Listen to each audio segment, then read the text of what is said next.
Hi friends, Sun Pharma Q3 ரிசல்ட்ஸில் வந்து நல்ல ரிசல்ட் கொடுத்துருக்காங்க.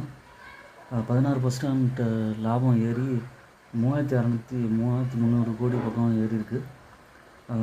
ரெவன்யூ 13% இன்க்ரீஸ் ஆகி 15,520 கோடியாக இருக்குது. இவங்களுக்கு ஃபார்மா பிஸ்னஸில் நல்லா இம்ப்ரூவ் ஆகிட்டுருக்கு. எல்லா ஷேர் ஹோல்டர்ஸ்க்கும் 11 rupees வந்து டிவிடெண்ட் அனௌன்ஸ் பண்ணியிருக்காங்க.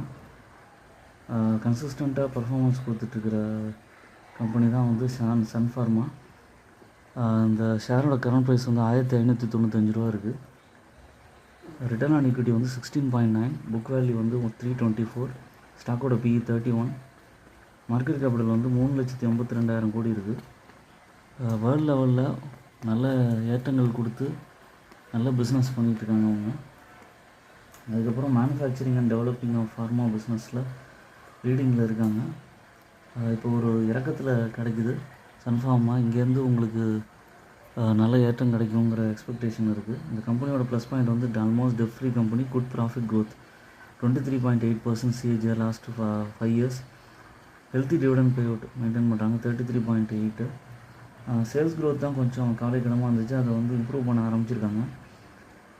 11,000 கோடியிலேருந்து இப்போ 15,000 கோடியாக இருக்குது லாஸ்ட் 2 yearsல சேல்ஸ் க்ரோத்து. நெட் ப்ராஃபிட் வந்து 2,000 கோடியிலேருந்து 3,000 கோடி பக்கம் இன்க்ரீஸ் ஆகிருக்கு. FISDS ஹோல்டிங்லாம் நல்லா இன்க்ரீஸ் ஆகிருக்கு. இந்த ப்ரைஸ்லேருந்து ஃப்யூச்சரில் 1,700 ரூபா வரைக்கும் போக வாய்ப்பு இருக்குது. ஓன் அனாலிசிஸ் பண்ணிவிட்டு சன்ஃபார்மா ஷேரை கன்சிடர் பண்ணுங்கள். என்னோடய சேனலை சப்ஸ்கிரைப் பண்ணுங்கள், லைக் பண்ணுங்கள், எல்லா வீடியோஸும் பாருங்கள்.